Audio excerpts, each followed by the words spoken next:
differentiation, and focus.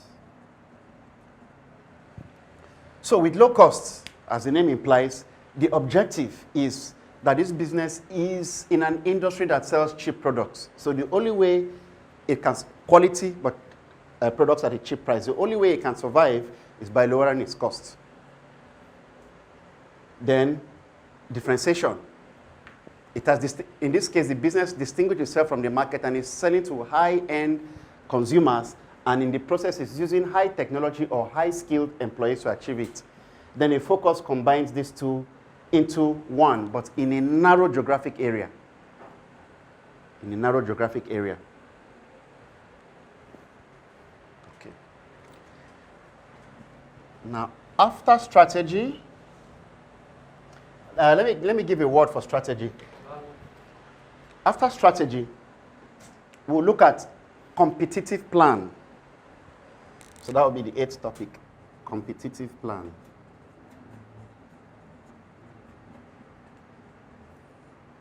This is important because every business is in competition. Even in monopoly, it's in competition. So we look at competition plan. And the first we'll look at 8A would be competition. That's 5. Then we look at competitive factors.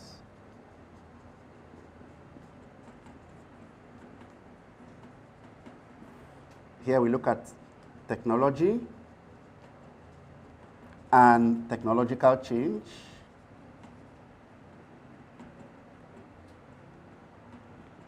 Here we look at government policy.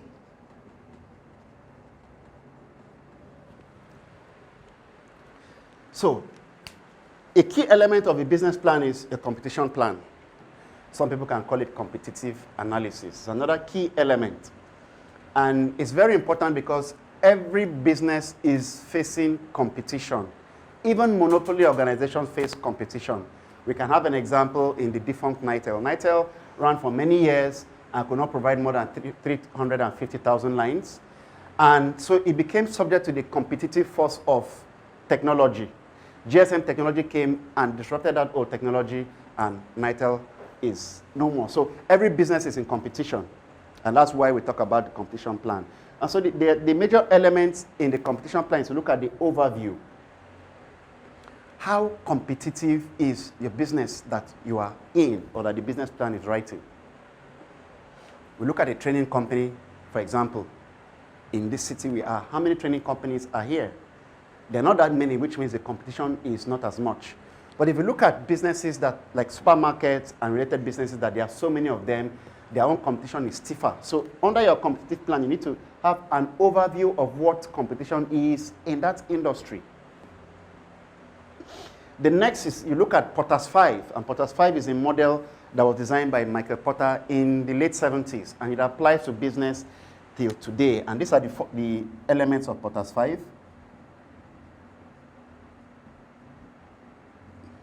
At entry barrier, buyer power, supplier power,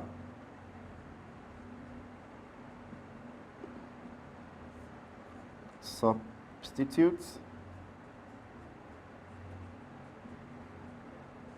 and rivalry. Now, entry barrier. What entry barrier means, or what it focuses on is how easy is it for people to come into the business that you are in? So if you own a telecoms company, are the entry barriers low, or are they medium, or are they high? In the case of a telecoms company, the entry barriers are very high. So that means the probability that a new telecoms company is going to emerge this year or next year is very low because the entry barriers are high. And why are the barriers high? One, the barriers are high because even the cost of the license itself is expensive. Two, the process of acquiring a license, even when you can pay for it, will take you a long number of months. So if it takes 7 months and you pay for the license, it means you can't even go into that industry this year. So entry barrier looks at the ease or difficulty of other businesses coming into that similar business. Because the more they come, there's an assumption it is going to change the revenue and profit dynamics for you, the business that is involved. So you look at, in competition, you're competing against the probability that people can enter the business. Now, another one is buyer power. Buyer power simply refers to how much influence can your consumers or your customers exert on reducing your likelihood of being profitable. When the telecoms business started in Nigeria some years ago, once you make a phone call and the call disconnects after 2 seconds, you're paying the complete amount of money. That means the buyer didn't have power, or the buyer power was low. So if you're in a business where the entry barriers are high, the buyer powers are low, the buyer power is low, it means there's a larger likelihood that you and other businesses in that sector will make more money. But if the buyer power is stronger, as it became the case in telecoms, because the regulatory body now came up with communications forum where people could make complaints. So that enabled the buyer to have a stronger influence on the company. So in that case, the buyer power now made telecoms a little more unprofitable. And then, of course, the technological feature that now came and enabled per second billing. So you look at buyer power and then supplier power. No business provides everything that it uses to produce. So the businesses that supply to your own business, how influential are they? Let us say we run a filling station and you don't have your own tanker. And the only way fuel can come to your filling station is through tanker, and the tanker driver increases his price. That means the supplier power is exerting an influence on the ability of your business to make money. So the stronger the supplier power and the stronger other forces against your business, the less profitable. So these are the forces that act on competition. For us to execute this training, we don't produce markers, we don't produce boards. If the price of this board goes times 4, and we still have to buy it to execute the training, and we can't increase the cost of training, then the supplier has suppressed and exerted pressure over us and reduced our profitability. Then we look at substitutes. The more the range and number of substitutes for the product and service you're providing, then the stronger the influence of substitutes. If you're providing a product and service that 4 other products can provide, then it means substitute has an influence over your business. So if you're a yam farmer and yams the price of yam goes so high, people can switch to potatoes. So if people have options they can switch to, it means the power of substitutes is reduced. Now, the influence of transportation was withered down by the substitute of telecommunication. So instead of moving from here to another city to go and have a meeting with somebody that will cost you a few hours and a few thousands, with just a little amount of money, a phone call. So unconsciously, the transportation sector is not aware that telecommunication is acting as a substitute and is reducing the influence or profitability of the transport sector. So the more people have substitutes to a product and service you're providing, the less competitive you are. Then you look at rivalry. So rivalry now refers to how much each of the businesses within an industry gets. For example, banking. If we were to do a model for banking now, all the banks will be under rivalry. So if the total amount that comes to rivals to share out of the entire market space is 20%, and we have 20 banks, how much does each bank get? So what this competitive forces tells us is that a bank is not only competing with other banks, it's competing with entry barriers. How easy is it for somebody to come into banking? You need to get a license, you need to do all of that. How easy can the buyers, in this case the customers, exert pressure on the bank? Suppliers. It's not all the cases that banks build their business. So if a bank comes and wants to buy over this plaza and the cost of the plaza increases, then this is a supplier acting on the bank's profitability. And then you look at substitute. What are the substitutes for banking services? We can look at the ATM, we can look at POS. So now the number of people who go into the banking hall has reduced because there's a substitute method of getting money. Transfers. Online banking. So because of that, the demand for banking halls over the years, there's a tendency that it will remain or to reduce. So that's the role of competitive forces. Then the next thing we look at factors. So these ones are forces These are factors. And one of the factors is government policy. Let's start with the second, government policy. One single government policy can render a business invalid. A story is told of when a certain administration in a certain country came up and put a ban on all filling stations 20 kilometers to the border. That singular sentence brought to an end many filling stations. So that's the role of government policy. So it means that a business plan or a business analyst has to have an information source as to the direction that government policy is going so as to reposition the business and make them competitive. Then you look at technology and technological change. Again, with the example of the bank, banking technologies and technological change has changed the face of banking. Many years ago, or a few years ago, if you were not able to get to the bank at 4 p.m. and make your withdrawal to pay for business will have to wait till the next day or next 2 or 3 days if it was a weekend. But now, with technological change, that factor has changed. So in your business plan, you need to talk about, in staying competitive, how is technology affecting business? When technology change, how does it affect the business? Does it make it change positively or negatively? Once you capture all of this, we have looked at the competitive position of an organization. Are there any questions to this effect? Okay. Next, we move to economic plan.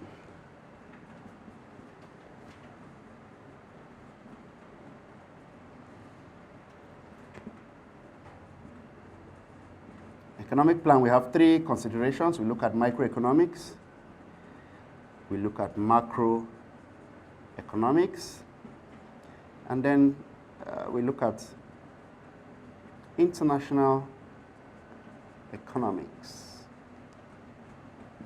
Microeconomics, we look at concepts like consumer income. We look at elasticity. We look at interest rates. We look at exchange rates. I want to look at money supply.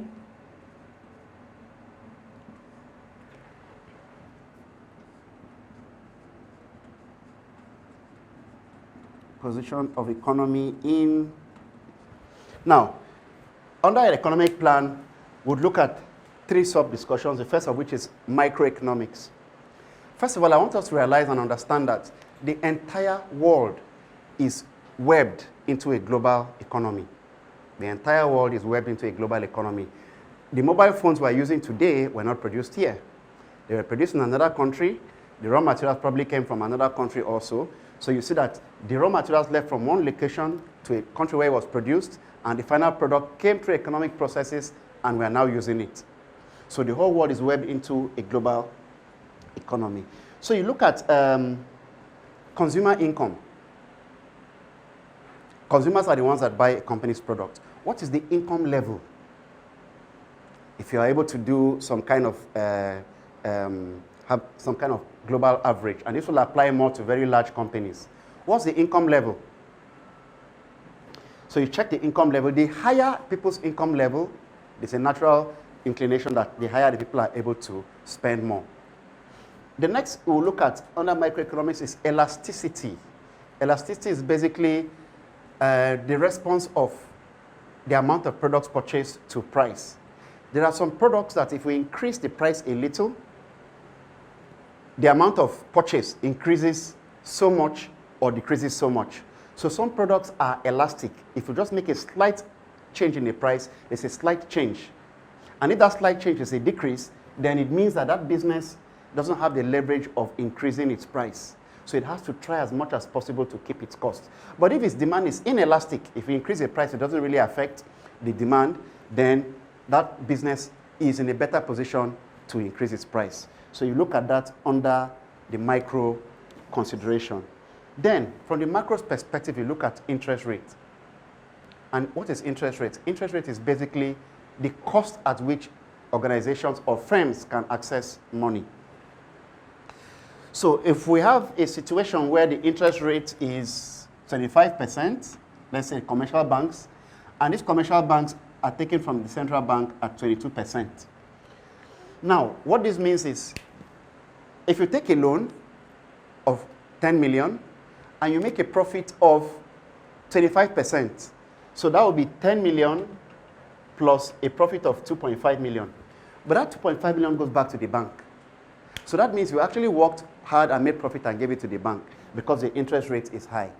So the higher the interest rate, the more expensive and costly it is to access finance. So you have to look at that in your business plan. Remember, we're looking at developing a business plan to get a loan, investors, or to provide a guide. So some countries have an interest rate of 2%. So that means if a business there makes a profit of 10%, it keeps it and gives the banks. Then you look at exchange rate. You look at exchange rate. Now, exchange rate basically looks at the strength or weakness of a country's currency.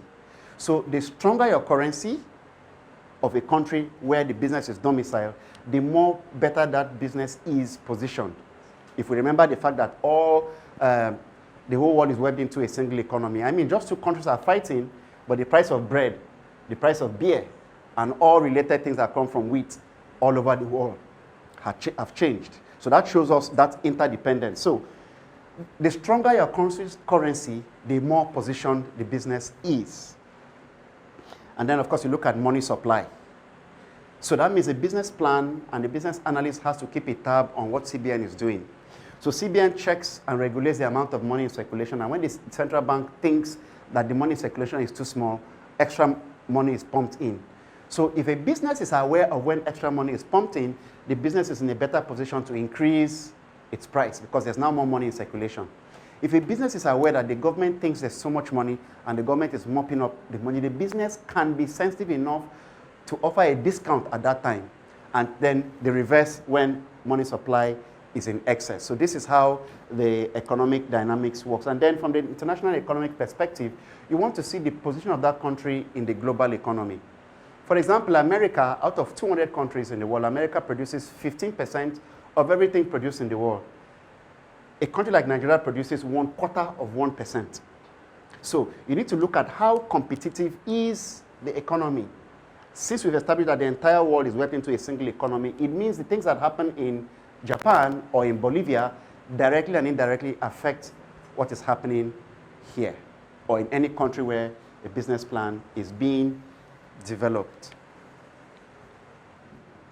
Right, so away from the economic plan, we move to science, technology, and innovation.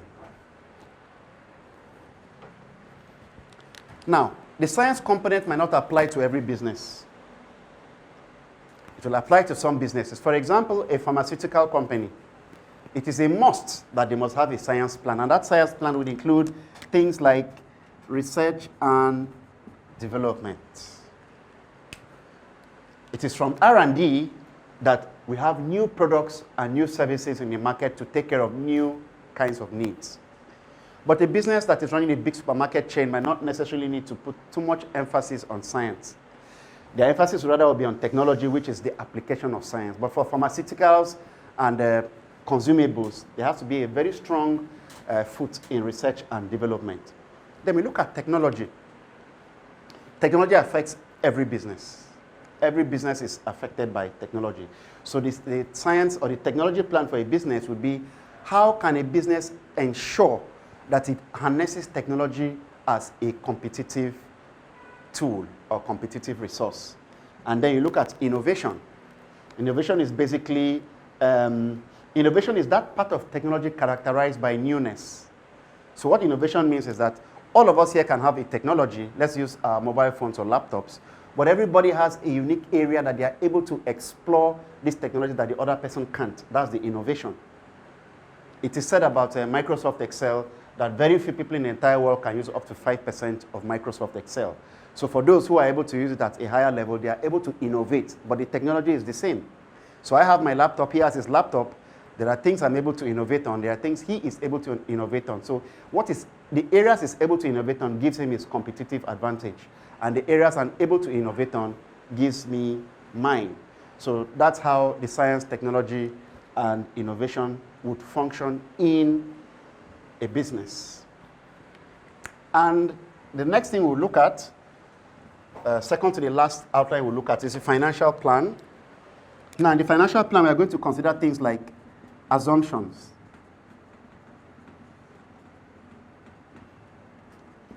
break-even analysis,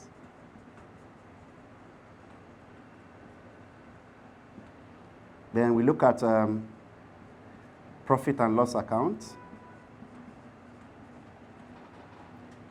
We look at cash flow. Now, the assumptions forms the logic or the basis behind any business. The assumption forms the logic or the basis behind any business. Let's still take a poultry business as an example. There's certainly going to be a mortality rate if you are looking at a poultry business. So out of 1 million birds, let us say mortality rate is 5%. But under assumptions now, how are we going to achieve? What is the science or logic behind achieving 5% mortality rate? So you state it. Now the next subtopic we're going to look at is financial plan. And under the financial plan, we have the assumptions, break-even analysis, profit and loss account, cash flow, balance sheet, and ratios. Now the assumption provides the logic or the basis behind the business. What are the projections? How many customers are we looking at getting in a year? Break that down to the month. And of course, we expect, because of the natural business fluctuations and business cycles and even weather situations, the business is not going to have a straight graph like this. It's going to have fluctuations. Some things would sell more during the rainy season, some things would sell more during the dry season. So that has to be captured in the assumption. So if we're looking at 12,000 customers in the entire year, what is the basis on which the business is going to have the 12,000 customers? And what is going to be the distribution of that customers? It's roughly an average of 10,000 a month. But are we going to have 10,000 every month? Or will some months have 20 and some months have 5? So the assumption is the logic and the justification for the figures we've given. Oh, we are going to charge our customers 5 naira per service in the first quarter. By the second quarter, we're going to charge 10 naira. Now, what is the justification for moving from 5 naira to 10, which is a 100% increase? That is captured in the assumptions.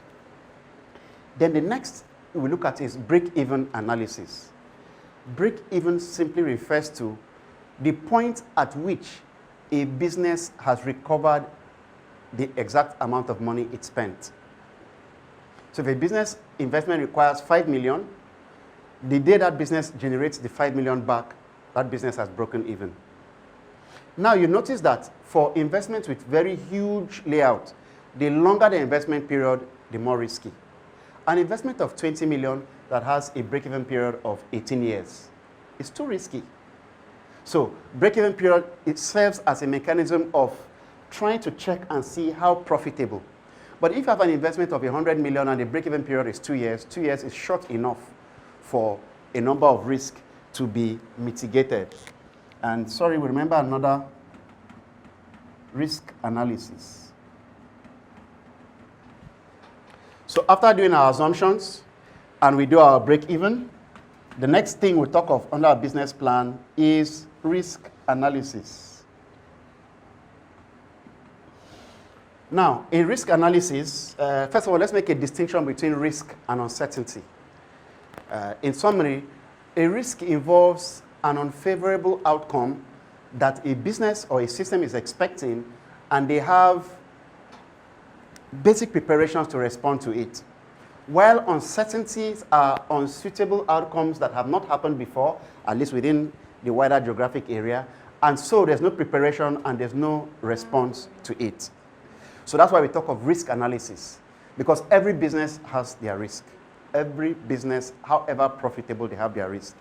Now, some risks have a high incidence of occurrence, but their impact is low. Some risks have a high incidence of occurrence, but their impact is low. Some other risks have high incidence of occurrence, and their impact is high. Some risks have a high incidence of occurrence, the impact is low. So you need to position your risk analysis within this. Is the impact of the risk facing this business very high? And if it is high, what are the strategies put in place to mitigate them, which if we recall from our business plan, we can adopt something from economic strategy and competitive plan to mitigate the risk. If the risk impact is very low, we might not need to pay too much attention. Once it comes, we know what to do. So after your risk analysis in your business plan, you now look at your cash flow. And okay, I wanted to discuss cash flow first. So cash flow refers to the movement in and out of money into an organization. So an organization spends 1 million naira on Monday, it earns 800,000 on Tuesday, on Wednesday it spends 2 million, and it earns, you realize that the cash flow is high, but it is spending more than it is earning. So cash flow enables us to see the frequency and volume of movement in and out of cash.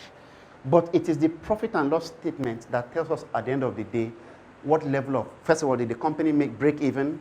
Secondly, did it make a profit? If it made a profit, what level of profit did it make? So if you made a profit and you made a profit of 2%, we might want to check and see what was the initial target in the assumptions. Maybe the assumption was to make 50% profit and now we made 2%. 2% is a profit, but it's very far from the assumption. So it will require some adjustments. And those adjustments can come from marketing or actually from production, making adjustments in production, adjustments in human resource, adjustments in competition, and trying to align with things in the economy and adopting technology to change the game, because technology is described as a game changer. It is a tool for achieving competitive advantage. Then a balance sheet is basically, as I said, a snapshot or a picture of a company's assets and liabilities at a particular moment in time. So with a balance sheet, we can know a company has a building, the building is worth so much, but yet the company is owing so much. The company also has customers that are owing it. So it looks at its liabilities, it looks at its assets, and it tries to see if there is a positive on the continuum. And then our ratio simply talks about the contribution to each or to the various elements used in investing. For example, what is the ratio of HR contribution to profitability? If we increase HR by 1 or 2 more employees, or if we add 1 or 2 new technologies to their production, is that going to increase the business ratios? If the business borrows additional money, is that going to expand our production and enable us meet expanding marketing? So those are some of the things that ratios would look at. So this brings us to almost the grind of this session, except for the fact that we have some tips to look at.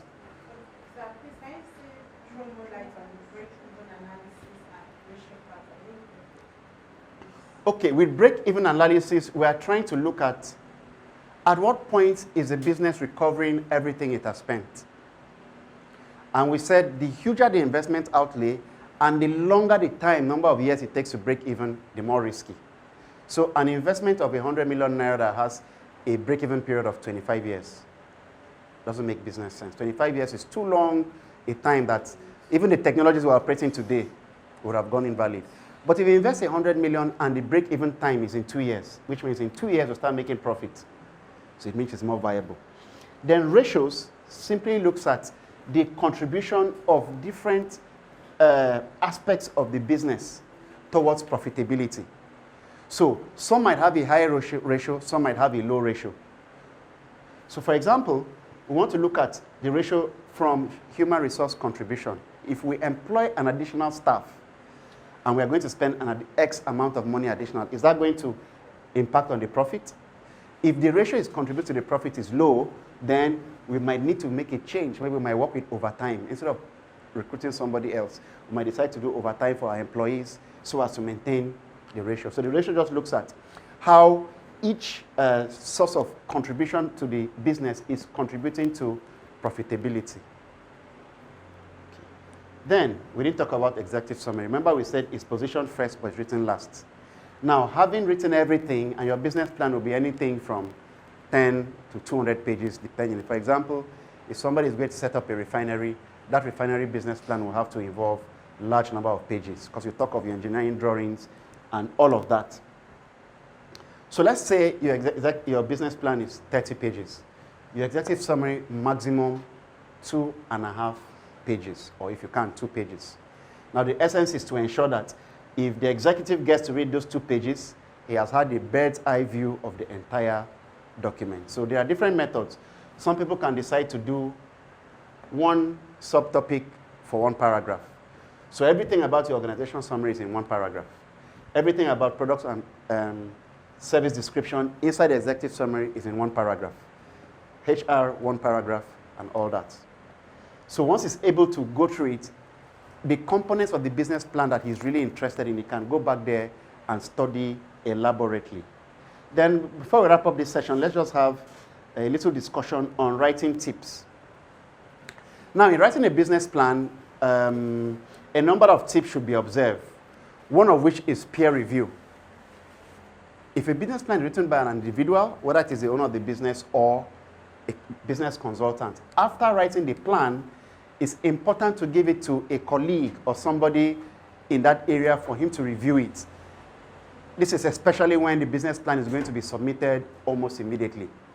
But in a situation where you finish writing the plan and you're going to submit it maybe in the next 1 week, 1 month, etc., you let the document rest, and after your mind has been distracted by a number of other things, by the time you come back to it, you're in an easier position to identify errors and mistakes and things you want to make adjustments to. Then, sources of information. Depending on the country you are, sometimes sources of information for a business plan can be a problem. In more advanced countries, a number of the information you need, you can get it from some government agencies. So you need to get information from the right source in developing a business plan so that to take away or minimize the incidence of guessing. And then people write appropriately at different times of the day. Sometimes in concluding a business plan, it's preferred that you do it first thing in the morning when your mind is fresh and you wrap up the business plan. And then finally, we look at packaging. After writing your plan of 20 to 30 pages, you need to print it on high quality paper, high ink, and then also infuse tables, charts, graphs, and images and pictures in your business plan to make it more attractive and more communicable. And then you spiral bind and submit, and you have your business plan ready, whether you're looking for a loan, whether it's for investors, or whether it's to provide a business guide. All right, thank you all for your time and attention. Right, so this takes us to the final segment of our topic on proposal writing. Earlier on, we've looked at business plan, and we said it's a document that guides the conduct of the affairs of a business. It provides it with the requisite strategy. It provides it with the resources required to reinvent itself in response to the challenging circumstances in the external environment, from competitors, from suppliers, and all of that. We also looked at the financial component of the business plan, which actually communicates how much, if a company is profitable and what degree of profit is making. We also looked at a grant writing, and we said with grant writing, we are writing to access resources that will not be refunded. And the usual resources that are applied for a grant are finance or money, equipment, and technical staff. And then next, we are going to look at proposal writing in detail. While a business plan focuses on the conduct of a business, and a project plan focuses on the conduct of a project which has a defined time frame, proposals usually focus on solving societal problems. And this could be social, they could be economic, and related problems. So if we're looking at prison decongestion, it's a social problem. If we're looking at a mathematics improvement project, so as to position the next generation of children growing to be able to have a wider scope of courses they can study in the university, we are solving a problem. If we're trying to look at how to keep our environments clean, we are solving a problem. So these are the kind of things that a proposal looks like. And so the return or the reward for a proposal, the writer of a proposal or the owner of a proposal is actually his professional fees for undertaking the project, as against the case of a business where the business owner is going to retain profits. So a proposal has its own outline. Some aspects of the outline are similar to a business plan. So let's have the outline before we go into discussion. So as usual, it starts with an executive summary. Right. So that's a basic outline or a template for a proposal. So again, you can see it starts with executive summary. So we notice that a proposal, a business plan, and grant writing starts with executive summary, while a research paper will start with abstracts. Now, as we said earlier, proposals are targeted at problem solving, which could be social, which could be health, but usually problems around socio-economy. So the first thing you do in your proposal writing is you have to explain the problem as elaborately as possible. In fact, this is one of the mechanisms or channels through which a proposal can be accepted. You have to magnify, so in this case, you magnify what the problem is. As we tried to give an example earlier, the problem could be low performance in mathematics, it could be low performance in English, it could be another dimension, it could be a behavioral, a popular but negative behavioral trait in senior secondary school students which you want to improve. So you highlight the problem in full detail. Then, after talking about the problem and perhaps creating a negative perception, the next thing we go to is proposition. Your proposition is actually the solution. So this is the problem, the proposition now is the solution. So in the proposition aspect of the business plan, you explain how the problem, what exactly your solution is targeting, and how it is going to go about achieving it. Then after explaining that solution in details, sometimes a proposal will require technical details, sometimes it won't. Sometimes it will require methodology, at other times it won't, at sometimes it will require both. So if you have a problem that requires, for example, the purchase of certain machinery, in the technical details you are going to highlight that machine, its functional capabilities, how it's going to be serviced and maintained, and things like that. Otherwise, if you buy an equipment that you didn't produce and you don't have the capacity to use it, the equipment will be redundant. So it means in your proposal, you're going to talk about the technical features of the equipment and the technical expertise to run that equipment. So maybe you might be recruiting somebody who already has the skill of using that equipment, or you have an arrangement with the manufacturer where they provide training on how to use the equipment. Then you talk about the methodology. So the methodology now is how you're going to go about deploying and implementing this project. It's one thing to have the equipment, it's one thing to understand what the problem is, it's one thing to have a proposition, but the methodology now tells us the step-by-step processes that will be undertaken to arrive at a desired result. Now, the essence of this is because a proposal is usually written and submitted to some other entity to approve, and that entity could be an organization or it could be an individual. And sometimes, in the case of organizations, some organizations would actually make copies of your proposal, and people with special expertise are looking at the different components of your proposal, all towards and the essence is to ascertain and prove if you really have the capabilities to execute the project. So you talk about your methodologies now is where you actually exhibit competence. Next is human resource. You see, there's very little we can do without human resource. In the process of solving that problem, you are going to be recruiting one or two experts with different subject matter knowledge. And then not to talk of your administrative setup, the staff that are going to work maybe over the desk, attending to people and performing routine functions. All of that has to be captured in your human resource plan. And of course, how you are going to recruit them. In some cases, they could actually just be a referral from somewhere or from somebody else. That's fine, but you need to talk about that and how the human resource are going to be suitable for the methodology, the technical details, and in the providing the solution generally. So it's one thing, for example, to have engineers. It's another thing to have engineers that have the expertise or the experience in using that. So in your human resource plan, you will state how and why each expert you have recruited has the requisite skill, the requisite experience to be on the proposal project. And then the next we're going to look at is financial implication. Remember that in this case, as unlike in the case of a business, we're not going to be making a direct return on investment by way of a reward. But under the financial implications, we want to look at what is the benefit of that project to society, if we can quantify it.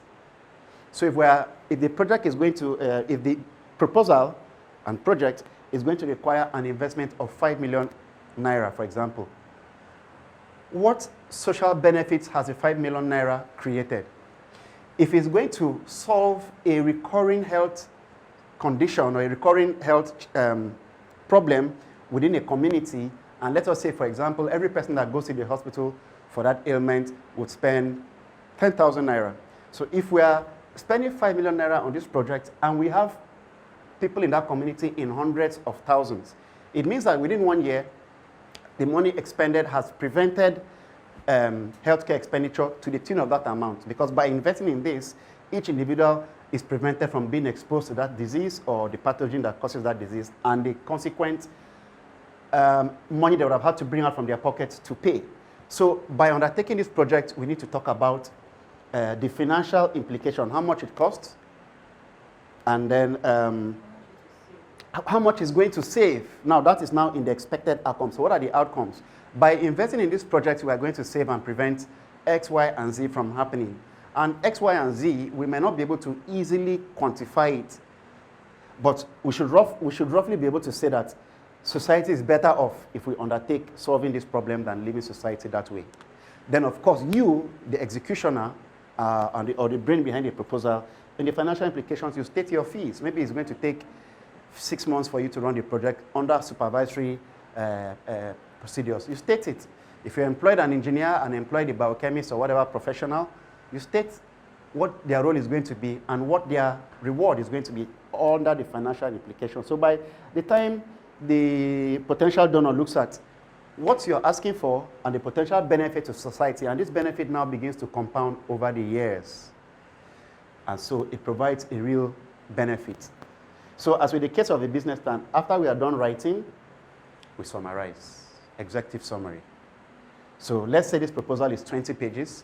Our executive summary should not exceed the second page, 1.5 page. But if we can compress it, the more, 1 page. And the idea is so as to give the target audience, the person who needs to read the proposal, so as to give him an incentive that if I can discipline myself to read 1 page, I've read the entire document.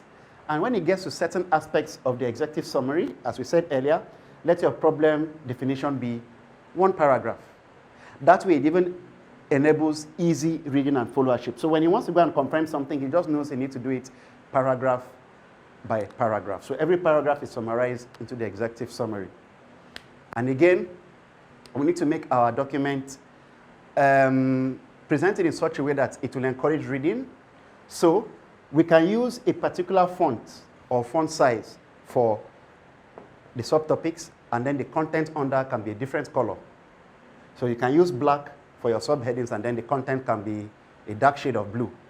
It makes it softer and easier on the eyes. Then you underline this and make this one's capital. And then, as much as possible, where it is important, use tables. Tabulate your information. Even in your problem description, you can use a schematic diagram. Okay, so as a result of poor performance in mathematics, poor performance in math, what this now means is at the university level, everybody that didn't do well here cannot study engineering, they can't study accounting, they can't study economics, they can't study this, and that. So you see, you're beginning to elaborate the problem so that the recipient can actually see what you are seeing when you elaborate it. Yes, you know, one of the problems with writing a proposal is associated with the problems of technology transfer. If you pick up a very sophisticated equipment and you can't use it, it has little or no value to you. So somebody picks up a document that contains something you've written. If you write it assuming you're writing to yourself, you'll not be able to sell, but you need to write it as explicitly as possible. So by the time you put this problem in a schematic diagram, the recipient is also able to resonate more. So use tables, use charts where possible, use graphs. And then if you're not skilled in graphic design, you might need to hire the service of a graphic designer. And then once you explain the theme to him, he's able to quickly make it richer and easier to read. And then proofread your work. If you wrote the proposal yourself, the standard practice, and you're supposed to submit it, in a short notice, give it to somebody else who has good literary skills to peer review it. Or you review the document yourself after a week or 10 days when you have refreshed, and you'll be able to make sure your document is void of errors, because you would have a hard time with your proposal seeing the light of day if from the first page the recipient begins to see typographical errors and spelling errors. He sees it on the second paragraph, sees it on the third paragraph, and then he's put off from reading. So that is basically about a business proposal.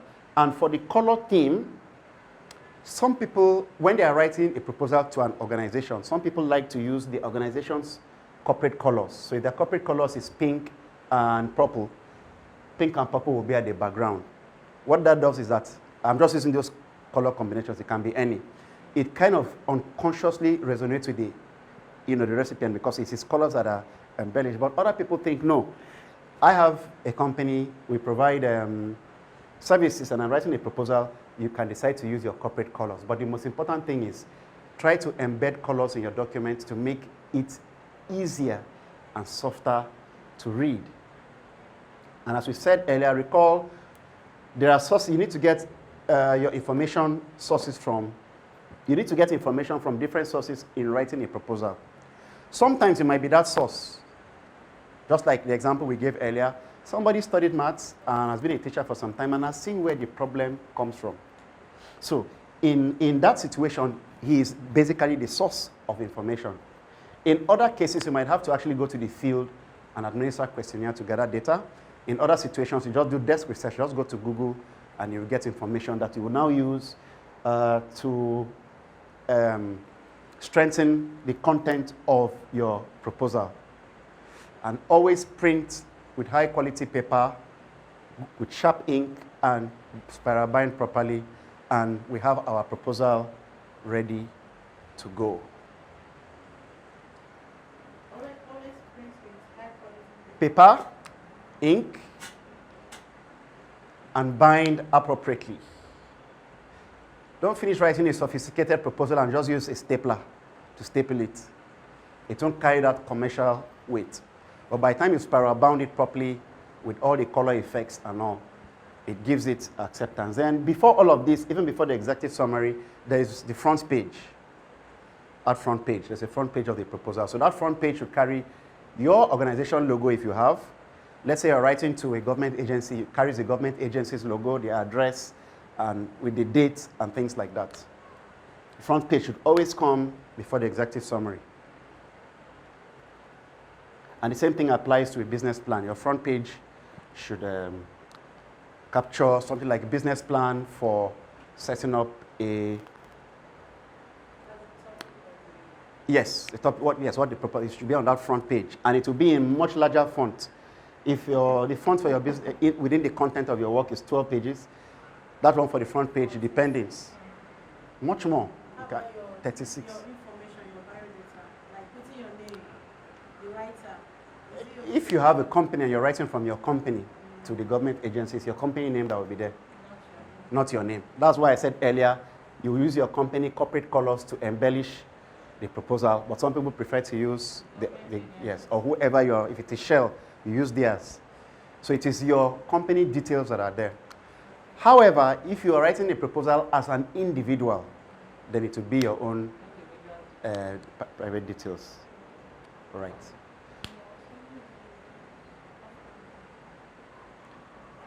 All right, so are we good with the proposal? Yes. Please ask any questions. Let's say, for example, I'm a geologist. Yep. And as a student of the University of Nsukka, Yes. I've seen a problem and I want to write a proposal. Which bodies am I supposed to use? Is it the department or I will have to... What problem did you identify, and who is the organization that you think is in a position to authorize a proposal and commission you to solve the problem? Give us an example of something you observe as a geologist. I observed that we do go for field works. Yep. And then every day we go there, and I've never seen any work done in that particular environment. So how do I write a proposal? Or to whom do I write a proposal that, yes, this ground is fertile, it has resources. How do we, like, if we do this, it's going to bring opportunities to this state or to this environment.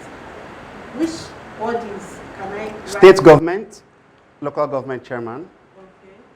councillor, or you target international organizations. So you could look at United Nations Environmental Program, or it depends on the resources. If it's agricultural inclined, then we can look at things like FAO, Food and Agriculture Organization, which is under the UN. But if it's something in the line of managing the environment, you can look at UN, the environmental agency under UN. So, but you need to identify, it could be state government, local government, chairman, state governor, local government chairman, or state ministry, the appropriate state ministry. So that now means you need to go to the ministry of... Organizations inside the... Yes, yes, because if you observe this thing in Nsukka, you can't go and talk to the governor of Bayelsa to come and... Yes, so it will actually be either to the governor of that state, that's Enugu State, or the local government chairman, or the councillor, or an international agency, or the federal ministry. So that brings us to the end of... charging for proposal writing. How do you, like, how do you charge your professional fees? Yes, you know, the management consulting sphere or field is still developing. And there are certain, and of course, these are new areas, unlike accounting. Accounting has standards.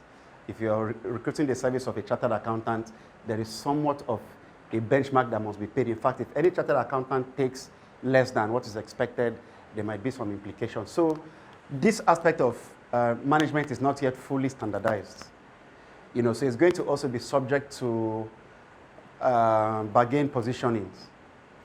Of one might be looking at how experienced you are in proposal writing, and that will now that presupposes that your ability to drive home the point and to deliver is deeper. One might also want to look at your background, academic background and experience and knowledge in the area you are proposing. So somebody could be an economist with 20 years experience, but you are a geologist with 1 year experience, but your proposal is in the area of geology. So it shows that you have subject matter expertise. So it is not fully established, but it depends. The proposal should go to, some proposals go as much as 500,000 in Naira, some as small as 20,000. So it depends on the circumstances. And then the agency that you're submitting it to also matters. An individual is in a less capacity to pay for, particularly a proposal, but if it's a business plan, the circumstances change a bit, even though with the business plan is not yet fully standardized as it is in a number of other fields. And then what's so in the third world?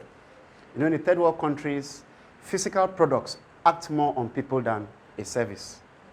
Yeah, so because of that, the price or the premium on professional service is somewhat lower in the developing world.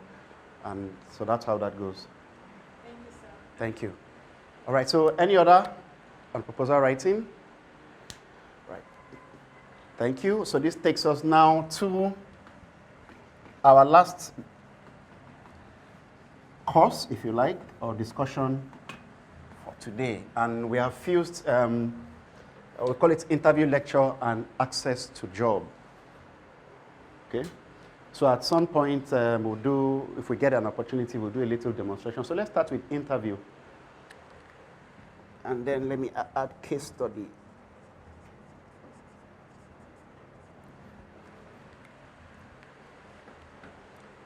One criteria required to be successful in an interview is to be prepared. Of course, there are situations where somebody stumbles into an interview opportunity, but usually we expect you to be prepared for the interview. And what does preparation mean? Preparation involves having background knowledge about the company and the job position. Preparation involves having background knowledge about the company and the job, the role, the position of the job. Let's take a situation of a company into manufacturing. And the world is smarter than it used to be many years ago. So all you have to do to be prepared, just if the company has a website or has web presence, just go to Google and read elaborately about the company. Beyond reading about the company, now also try to read about the industry. In other words, you read about the company's competitors. What this does is that it furnishes you with the information resources, if for nothing else, to be able to have sufficient things to say in the interview, and it also enables you to convert the interview into a discussion. So preparation, you read about the organization, so that in the course of the interview, you find yourself, you're able to speak the language of the interviewer. In other words, you're speaking to some real situations pertaining to the organization. Then you're also now in a position to ask informed questions. In fact, the more you're able to ask technical and informed questions, the more the interviewer feels relaxed with you, and he feels like he's speaking with somebody that has taken a step forward towards understanding the things that affect our organization. And then you know so you know about the organization, then you know about its competitors. So the interview conversation can go in such a way that you are now speaking about something the competitor is doing, and the organization is, wow, this is the kind of potential staff we are looking at. Then, so that means you should understand the industry. If you understand the company or the firm, you understand its competitors, that means you have a basic understanding of the industry, which is important. Then the position. Some people go for an interview and they're not prepared with the basic requirements of the position. If you're going for an interview for the position of a receptionist, you should know what is expected of a receptionist. If you're going for the position, whatever position, you should know and have sufficient knowledge of what is expected to perform in that position. It's very important because it just provides you with sufficient information on what to say. And another thing that preparation does is that it enhances your confidence. When you are prepared for an interview, it enhances your confidence. And as we say, competence begets confidence. When you know your stuff, it gives you a sense of, confidence. But when you go into an interview and then you're shaky and you're not sure of things, your confidence level is affected. The next thing is prepare a good CV. One day I followed somebody to go and submit their CV for a job. When we got there, I couldn't believe what I saw. The photocopy of the CV, I couldn't read it. The person himself couldn't read it. So make sharp copies of your CV. Make very sharp copies. If it's going to be a photocopy, let it be a very sharp copy. Otherwise, if the job is important to you, spend the extra money and print it. So make very good copies of your CV. That is after preparing a good CV. And then the issue now is what constitutes a good CV. And there are a number of dimensions. One, let's look at size of your CV. If you are at the entry level, except you did a lot of work while you were in school or during the holidays while you were in school, your CV should be 2 pages. So if at the entry level you have a CV of 5 pages, that may not necessarily pass as a good CV. So your CV, the size counts. As your experience and achievements and milestones and targets begin to expand, it gets to a point your CV is larger. I've seen an Army General CV of 12 pages because he got to a point he has done some projects, supervised some military projects outside the country. So you get to that point, but keep your CV smart. Use consistent fonts. Let your subheadings be bold and underlined to distinguish it from the content.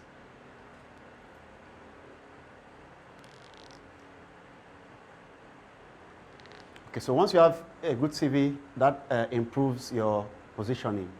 Then, let's look at dress. With the rate of civilization in the world, a number of things are becoming important, a number of things are becoming less important, but it's critically essential to be properly dressed for an interview. Properly dressed doesn't necessarily mean you should put on Gap clothing. When I mean Gap, I mean the designer. It just means that the clothes, first of all, should be suitable colors. For males, we have a limited range of colors. If we are looking at white-collar job, there are different jobs. There's white collar, there's brown collar, there's pink collar, there's blue collar. But let's focus on white collar. So for white-collar jobs, as the name implies, white shirts, most shades of light blue, gray and ash, at least. Then for trousers, you look at black, many shades of dark blue, a few shades of brown, ash or gray, all of that. And then try to make sure that your socks colors are, for males, are simple, black or brown, and white. And then, of course, the shoes go with white or black. So just dress prim and proper. For females, we have a wider latitude for dressing. But the secret is just to make sure that your outfit complements your physical stature, your height, your complexion, your size, and all. And dress in a way that you're flexible. Don't dress in such a way that on the interview day, you feel imprisoned because your clothes are too tight and all. It will impact and contribute to the pressure being built up. Then be prim and proper. Your haircut, if you're a male, your haircut, your beard, everything, it should be prim and proper. Likewise, females. So you're not going for a beauty contest where the hair is going to be at the length of your knee. Just be prim and proper for a job to make the interview project easier for you. Then the next thing in this regard is organize yourself. So this means if your interview is in another city from where you live, you might have to arrive that city a day before so that you are comported. If the interview is in the city that you live in and you are aware that it will take you 30 minutes to commute to the interview venue, please leave 1.5 hours in advance to take care of all unforeseen circumstances, like uncertainties of a tanker blocking the road and all of that, so that you don't get yourself rumpled. So you get to the interview venue early. Keep all your documents in one folder or one envelope. Otherwise, at the heat of an interview, you would think you didn't bring your CV when you have 4 copies. So keep all your documents in an envelope or in one file. We've said that already. Be punctual. Punctuality enables you to arrive at the venue and provides you that opportunity to take a good look at the interview environment. An interview was organized sometime for some candidates, and a tap was left running behind the building, and the candidates were asked to access the building from the rear. Only one person stopped to take the pains to put off the tap, and the person got the job. So pay attention to the things happening in the interview environment. Communicate effectively. There's a tendency for young people to want to use slangs when you go for an interview. Don't go for an interview and be saying app. It's application. When you sit with your friends, you can say app, and you can use all the slangs. When you go for an interview, communicate in full grammar. And communicating effectively also implies listening. You know, if you look at these 4 communication skills, listening, speaking, reading, writing. It depends on your strengths and your inclination, but listening is usually the most difficult. So if you're able to calm yourself down and listen attentively, you're in a better position to respond to the questions that are being asked, especially in very competitive interviews where you have a large number of candidates. The interview team has limited time to spend with you.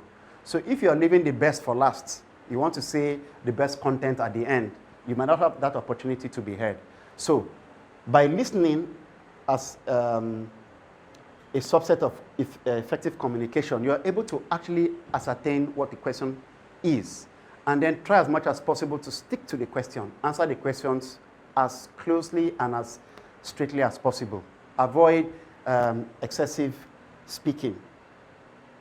So that's about organizing yourself. And then let's look at take a case study of an interview of which I was on the interview panel some years ago. We were recruiting for the position of an accountant. I wouldn't say entry level, but then it wasn't also intermediary level. And there were 5 candidates. Now, I hadn't been to that venue before, but part of the interview process, I decided to include some nonverbal activity. So this is where the panel sat. So in the panel, there was the owners, an accountant, the owner's wife, another accountant there. There was me, There was the owner of the business and my consulting colleague. So what I did is there was a 3-seater chair this way. 3-seater, let's call this chair A. Then there was a single chair here. There was a single chair here and a single chair here. B, C, D. Now, I did the restructuring of these seats and I told the rest of the panel, when the candidates come in, the candidate that is going to come first in this interview will sit here. The candidate that will come last will sit here. And everybody was wondering how I knew. Now, this is it. We are facing this way. This is facing this way. This is the bull's eye. And this is facing this way. Now, the moment you come into an interview venue, and there are 4 seats vacant, and you chose 1 to sit on a 3-seater, and 3, the panel is facing this way and you're facing that way, you have communicated non-verbally that something is missing. Either you don't know your subject matter or something about your orientation. And that's how it happened. The lady who sat here has a degree in accounting and she has never heard about ICANN and she didn't get the job. Now, the guy who got the job sat here. And what's the difference between these 3 positions? It's directly. You know what we said earlier? Competence begets confidence. This is the only chap that converted the interview into a discussion. The discussion got to a point he was now pushing questions at the panel. That's what preparation does. Please, you won't get the job of every interview you go for, but just make sure that you're prepared as much as you can and be relaxed. So that's what happened. These other fellows were good, but this was his distinguishing candidate. So, in fact, we even went further, because it's accounting, we went further and we asked some very creative questions. We had something like cash flow, balance sheet. Let's give them numbers to make it easy.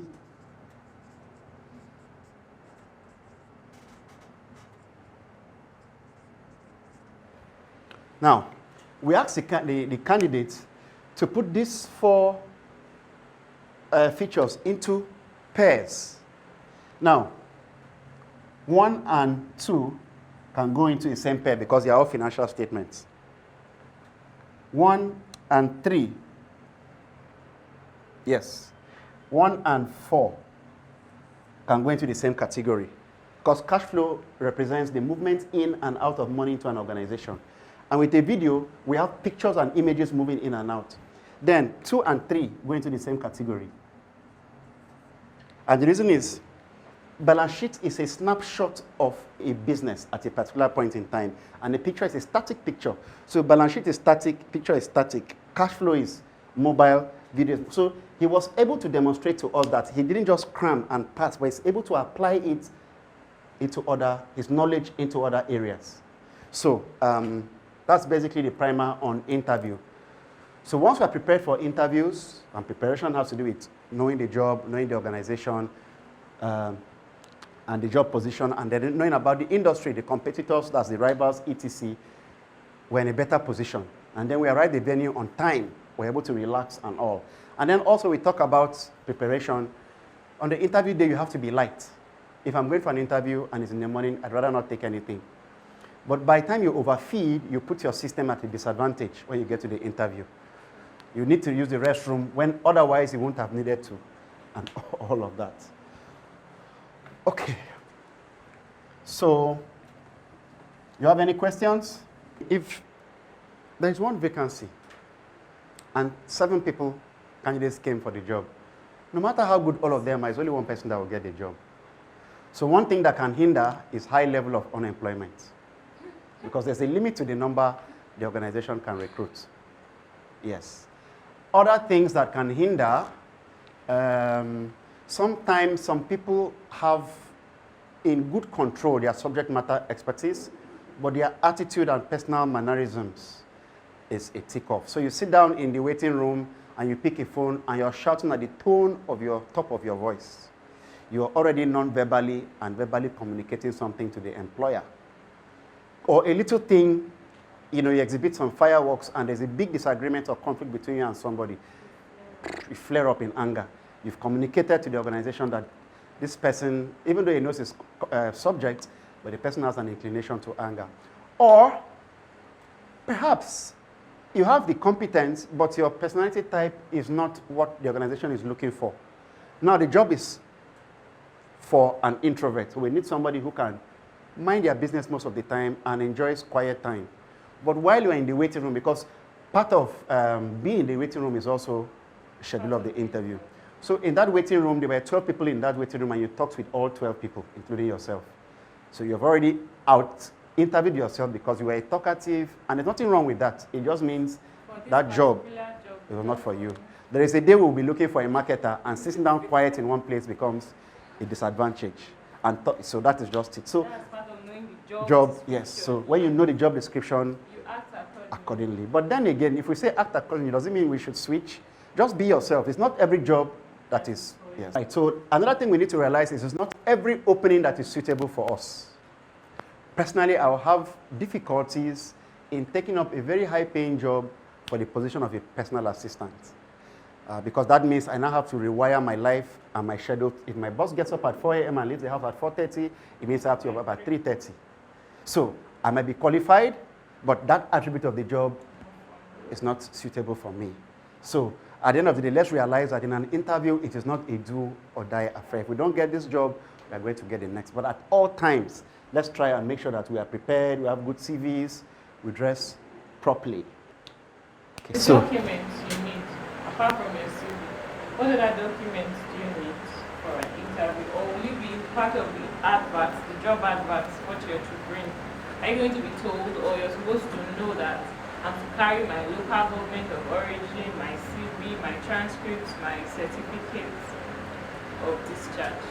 as much as possible, no matter what you're told, just take the basic documents you should. Of course, the first is going to be your CV, a copy of your NYSC discharge certificate, a very sharp copy of your the university diploma, that's your certificate, local government of origin, just every document that you have had access to, just make a very sharp copy of it. In fact, sometimes you can make two and have them in two files. So just make sharp copies of the document so that, and let them be in one file.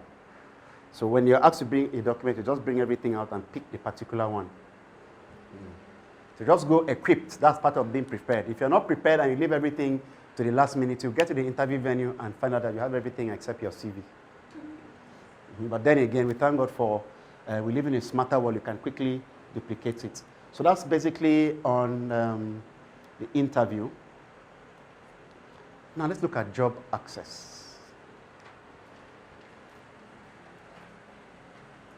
There is an assumption when we talk of job access to assume we're looking at being employed or getting employment. What we mean by job access is ensuring that as much as possible you are not idle at the time you're looking for work. You have something you're doing. So whether you're going to be employed by somebody or you're running your own gig, our discussion on job access is to ensure that as much as possible people are fully engaged.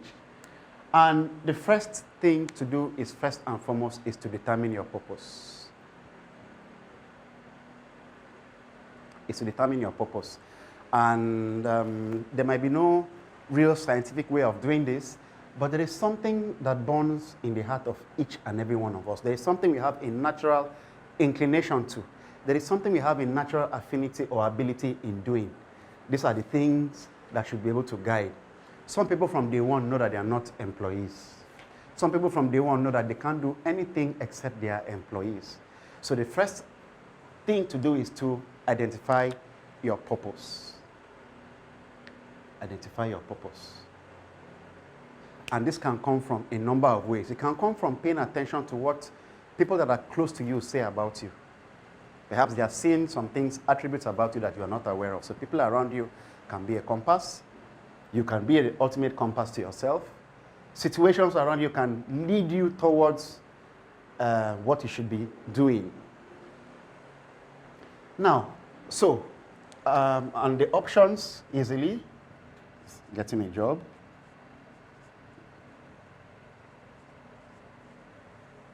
we can look at being a contractor, we can look at being a consultant.